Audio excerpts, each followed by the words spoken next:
Membahas masalah salah satu penghuni surga yang dimuliakan, ada dua wanita. Pertama, wanita dunia yang beriman yang akan menjadi penghuni surga, dan tentu ini kita berharap seluruh muslimat ya, dari kerabat kita yang kita kenal dan yang hadir insyaallah di majelis kita ini termasuk wanita ahli surga yang akan mendapatkan kedudukan yang lebih tinggi atau paling tinggi dibandingkan wanita yang kedua, yaitu bidadari. Karena semua wanita ahli dunia yang beriman kepada Allah akan menjadi pemimpin para bidadari di surga, dan banyak sekali keutamaan mereka. Yang paling sering menonjol disebutkan dalam Al-Quran dan Sunnah Nabi SAW adalah keindahan tubuh, kecantikan paras wajah, ya. Kemudian juga keabadian dari semua sisinya, ya, dari semua sisinya, termasuk ya, mereka akan dalam keadaan perawan selalu. Walaupun setelah berhubungan biologis sama suami, maka akan kembali lagi perawan begitu terus, ya. Ini yang disebutkan dalam dalil-dalil dalam Al-Quran dan Sunnah. Dan pelajaran sebelum kita masuk lebih dalam membahas masalah wanita penghuni surga ini, semua yang disebutkan di surga yang merupakan janji Allah, itu pertama pasti akan terjadi dan ada. Dan yang kedua, itu adalah simbol kehidupan orang beriman.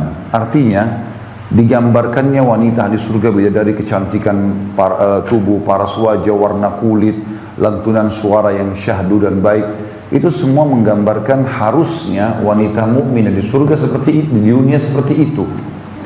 Banyak muslimah yang tidak peduli dengan perawatan dirinya, memperhatikan kebaikan ya, yang Allah berikan pada paras wajah dan apalah ya, anggota tubuh yang mungkin dia bisa gunakan untuk ketaatan kepada Allah dengan suaminya, ini dilalaikan.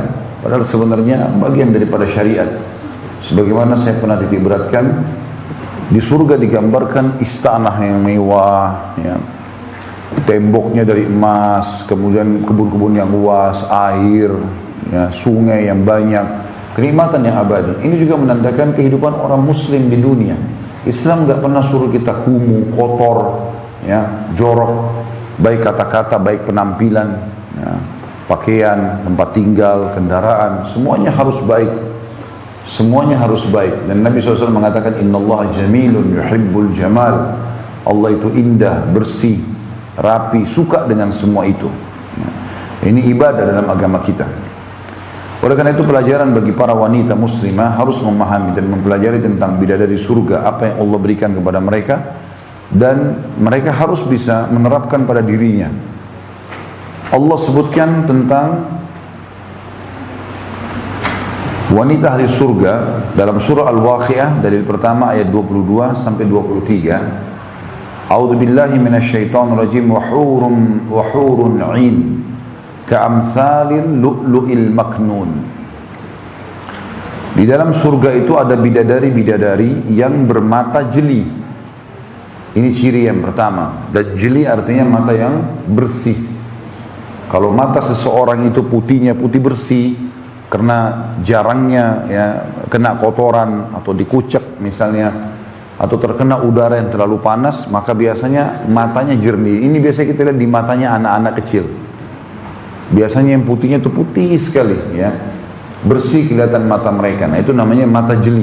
Dan ini ciri wanita ahli surga ya.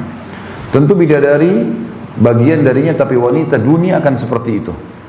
Jadi walaupun dasarnya di dunia mungkin matanya buta, ya, mungkin matanya kecil, mungkin bulu matanya kurang, ini semua hanya di dunia.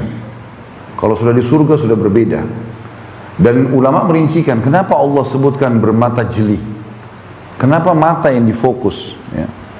Maka kata para ulama, karena mata ini awal ya, tolok ukur orang itu cantik atau tidak, atau orang itu gagah atau tidak. Biasanya begitu. Kalau bola matanya bagus, maka orang akan mengatakan, oh orang ini cantik atau orang ini gagah. Penilaiannya. Dan Allah menyebutkan dalam Al-Quran masalah itu. Cirinya. Dari sisi yang lain, bermakna juga mata jeli adalah besarnya bola mata, besarnya kelopak mata, dan lebatnya bulu mata. Ini juga dikatakan dengan mata jeli. Dan ini berarti keadaan dunia Kalau ada seorang wanita muslimah tidak seperti ini, di surga nanti akan seperti itu.